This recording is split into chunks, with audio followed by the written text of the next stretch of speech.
कृष्ण हरे हरे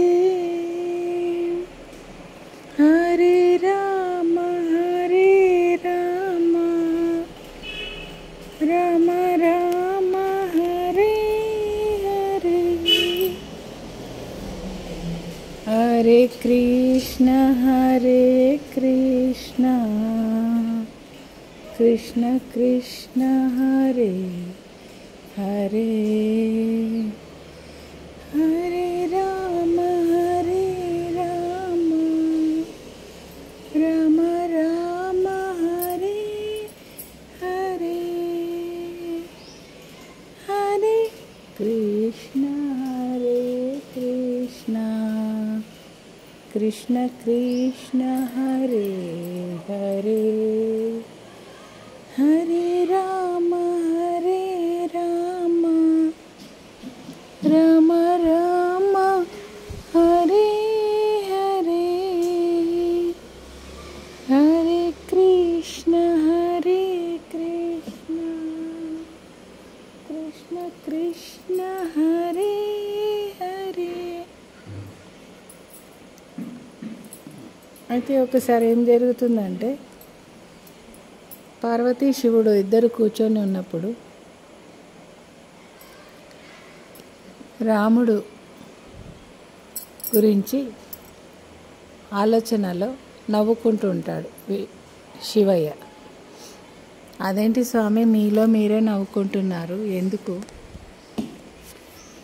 అలా అని అడిగితే, నా భక్తుడు నన్ను సదా కొలిసే ఆ రామచంద్రుడు సీతాదేవిని ఎత్తుకపోయిన నా భక్తుడు రావణాసురుడు సీతాదేవిని ఎత్తుకపోయాడు. ఆ వియోగ బాధలో రాముడు మానవుడుగా జన్మెత్తాడు కదా, మరి నన్ను అంటే మాయలో పడి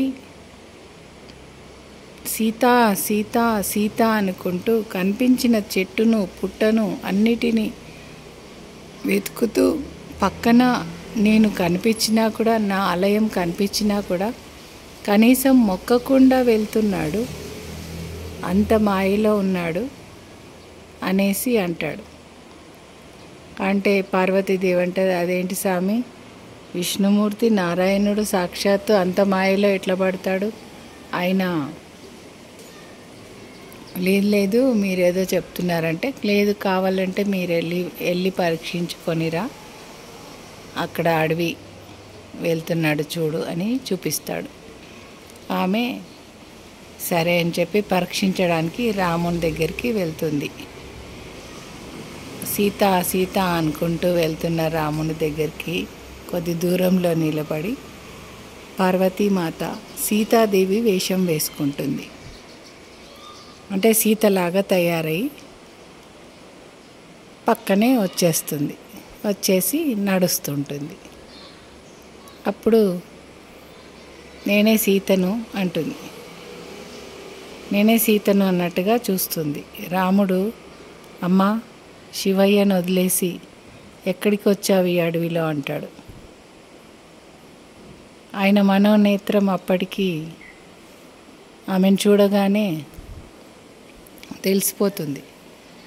ఎక్కడికి వచ్చామనగానే, నేను సీతను, నన్ను శివుడు అడుగుతావేంటంటే, లేదమ్మా నేను ఇప్పటిదాకా మాయలో ఉన్న సీతా సీత అంటున్నా, నాకు తెలుసు అన్నీ ఏవి ఎప్పుడు ఎలా జరుగుతాయని. మాయలో ఉన్నది నేనే, రాముని నేనే, సీత వెళ్ళిపోయింది, అదంతా కూడా ఒక కారణం కోసం జరుగుతుంది. కానీ నువ్వు శివయ్యను వదిలేసి వచ్చి ఆ సీతాదేవి వేషం ఎందుకు వేసుకున్నావు? తప్పు కదా, నువ్వు నా శివుని తండ్రిలా కొలిసే శివుని భార్యవి, ఆమె నా తల్లి పార్వతీమాత, నువ్వు నా తల్లివి అనేసి అనుకుంటూ వెళ్ళిపోతాడు. అప్పుడు రాముడు దగ్గర సీతాదేవి వేషాన్ని వదిలేసేసి మళ్ళీ శివయ్య దగ్గరికి పార్వతీదేవిలాగా వెళ్ళిపోతుంది. ఇది కల్పితమా నిజమా ఇదంతా కూడా మరి ఆ రాధాకృష్ణులే చెప్పాలి. ఇది నిజమా అబద్ధమా నాకు తెలియదు. నేను ఒక పురాణంలో చదివాను.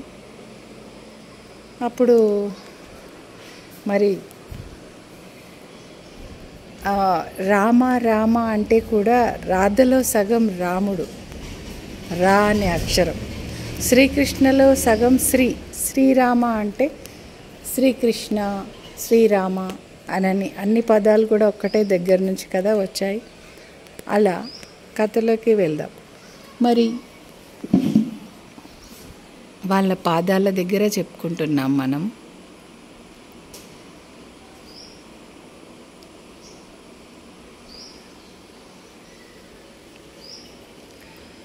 మరి అంటాడు